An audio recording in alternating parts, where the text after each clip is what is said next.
ઉત્તર પ્રદેશની રાજનીતિથી માંડી અને હાથરસ કેસ પર પ્રિયંકા ગાંધીએ મહત્વપૂર્ણ પ્રતિક્રિયા આપી છે અને ગુજરાતી ન્યૂઝ ટેલિવિઝનના ઇતિહાસમાં આ સૌથી લાંબો ઇન્ટરવ્યૂ છે। પ્રિયંકા ગાંધી ઉત્તર પ્રદેશમાં મુખ્યમંત્રી પદનો ચહેરો પણ કોંગ્રેસ તરફથી બની શકે છે। રાહુલ ગાંધીના કોંગ્રેસના રાષ્ટ્રીય અધ્યક્ષ બનવા મુદ્દે પણ પ્રિયંકા ગાંધીએ એબીપી સાથેની વાતચીતમાં સૌથી પહેલું નિવેદન આપ્યું છે। પક્ષનું અધ્યક્ષ પદ સંભાળવું કે નહીં તે રાહુલ ગાંધી खुद नक्की करशे तेवुं प्रियंका गांधीए कह्युं छे। तो 2022 विधानसभानी चूंटणीमां प्रियंका गांधी उत्तर प्रदेश कोंग्रेसनो मोटो चेहरो बनी शके छे ते बाबते पण तेमने सवाल पूछवामां आवता तेमणे जवाब आप्यो छे।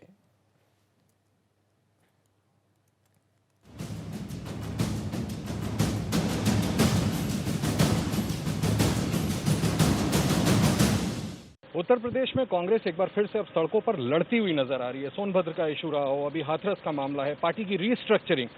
हम आपको बताने वाले हैं कि आखिर प्रियंका गांधी जी का यूपी का रिवाइवल प्लान क्या है। हमारे साथ खास तौर पर बात करने के लिए एक्सक्लूसिवली प्रियंका गांधी जी खुद हैं, प्रभारी महासचिव उत्तर प्रदेश की। प्रियंका जी, बहुत बहुत शुक्रिया, सुबह सुबह आपने मुझे टाइम दिया।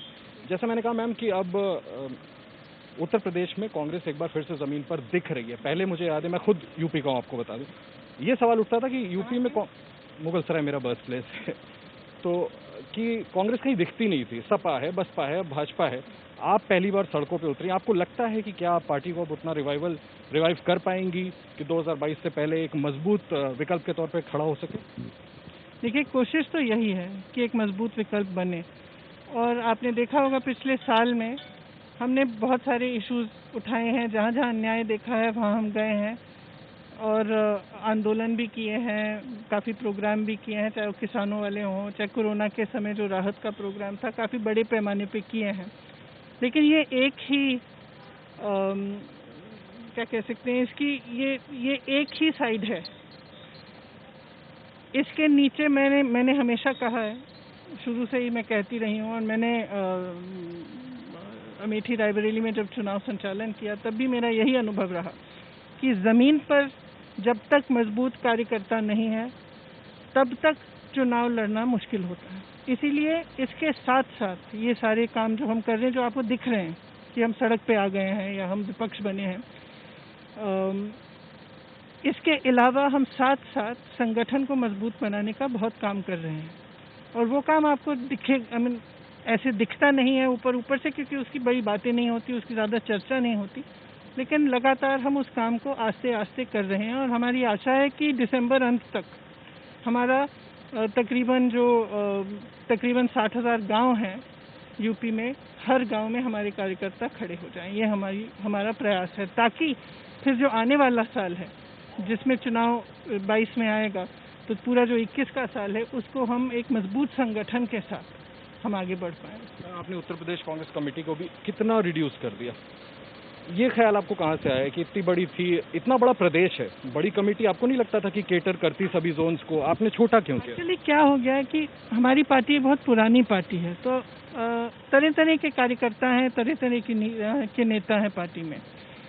इसके इस जो विचार था कि हम इस कमेटी को छोटा करें, वो इसलिए था कि जो 500 मेंबर की कमेटी थी, एग्जीक्यूटिव कमेटी थी, तो एक तरह से निष्क्रिय हो गई थी। मतलब लोग बहुत थे उसमें, लेकिन कितना काम, कितनी रिस्पॉन्सिबिलिटी, जिम्मेदारी दी जा रही थी, कितनी जवाबदेही थी, वो पता नहीं चल रहा था। और आप खुद सोच सकते हैं कि 500 लोगों की जवाबदेही तय करना कितना मुश्किल हो सकता है। इसीलिए हमने जो एग्जीक्यूटिव है उसको छोटा इसलिए बनाया ताकि जिम्मेदारियां ठीक से बटें और सब अपना प्रभार समझें और सब अपनी जवाबदेही तय हो और सब एक ऑर्गेनाइज फैशन में काम कर सकते हैं। मैंने जो एग्जीक्यूटिव है वो 55 लोगों की है, शुरू में 45 थी, फिर हमने थोड़ा सा बढ़ाया है, लेकिन उन 55 लोगों के अंडर बहुत सारे लोग काम कर रहे हैं, तो काम तो उतना ही हो रहा है, मतलब ज़्यादा हो रहा है एक्चुअली।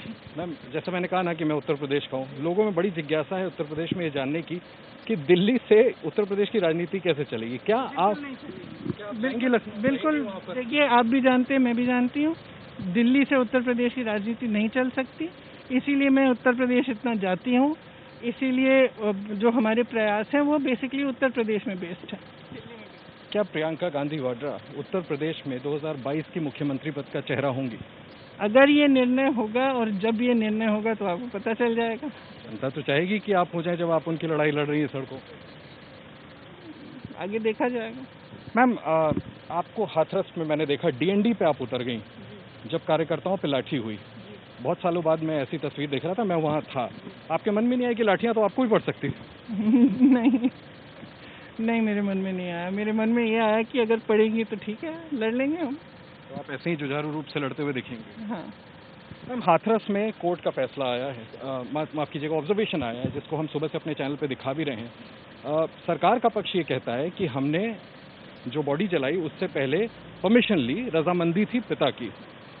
परिवार ने वहां जाकर के कोर्ट में कहा कि हमसे कोई रजामंदी नहीं ली गई, हमारी गाड़ी भी बहुत पीछे छूट गई थी, जो किया गया जबरदस्ती किया गया। कोर्ट का ऑब्जर्वेशन। जहाँ तक मैं जानती हूँ, जहाँ तक मेरी जानकारी है, जो परिवार कह रहा है वो सच है।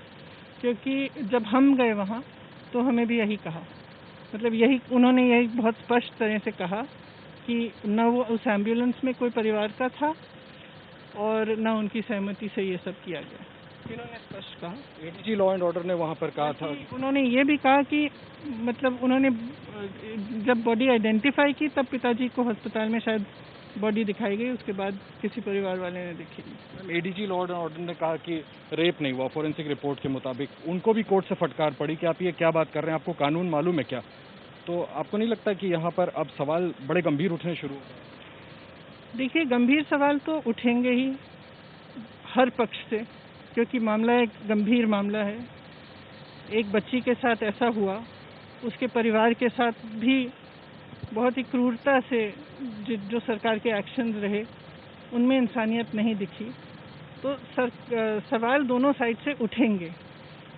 तो सीबीआई जांच कर रही है, देखते हैं उस जांच में क्या निकलता है। फिर सीबीआई, ये मैं पूछना चाहता था मैम कि जब सीबीआई की जांच, मैं एक बात कहना चाहूँगी कि देखिए, महिलाओं पर अत्याचार बहुत हो रहा है, बहुत ही ज़्यादा अधिक हो रहा है यूपी में। हर रोज़ कोई ना कोई, और ऐसा कोई मतलब इतने जो हमले हो रहे हैं महिलाओं पर, उनकी आपने देखा है, हम सब जानते हैं कि किस तरह के हमले हो रहे हैं। इस बीच महिला को दोषी ठहराना, उसके चरित्र पर सवाल उठाना, ये एक बहुत ही बुरी प्रथा है। ये नहीं होनी चाहिए और मेरे ख्याल से इस देश की हर महिला को इसके खिलाफ आवाज़ उठानी चाहिए। मैम जब आपने भी सीबीआई जांच के जिक्र किया, सीबीआई जांच जब हो रही है, बस एक आखिरी सवाल, तो फिर आप सीएम के जो इस्तीफा मांग रही है उसके लिए क्यों प्रेस कर रही है? सरकार का एक आरोप है जो मैं पूछना चाहूँगा आपसे कि जमीन आप धरातल तलाश रही हैं, इसलिए आप राजनीति कर रही हैं, वरना दूसरी जगहों पे मैम कि देखिए, मैं किसी के इस तरह के दर्द पर मैं राजनीति नहीं कर सकती, मेरा चरित्र ही नहीं है। अब आप माने नहीं माने, मेरा चरित्र ही नहीं, मैं कर नहीं सकती। आपको उम्मीद है 2022 तो इतनी चोट पहुंची है, जब उस लड़की की माँ मुझसे गले लग के रोई है, तो आप कैसे सोच सकते हैं कि मैं उस पर अपनी राजनीति करूंगी, अपना बढ़ावा करूंगी? मैं कभी ऐसा नहीं कर सकती। सोनभद्र में आपने कहा था, मैम मुझे याद है कि इस तरह के इश्यूज अगर आएंगे, लोगों पे जुल्म होगा, तो मैं सामने आती रहूंगी, भले मुझे जेल में डाल। बिल्कुल, मुझे जेल में डाल दें, मुझे लाठी मार दें, मुझे धक्के दें, कुछ भी करें, क्या नहीं किया और कर सकते हैं। एक आखिरी सवाल पूछ लूँ? सबको जिज्ञासा ये जानने की कि राहुल जी पार्टी के अध्यक्ष कब बन रहे, क्योंकि मैम ये भी संगठन से जुड़ा है। बहुत सवाल पूछ रहे हैं हम।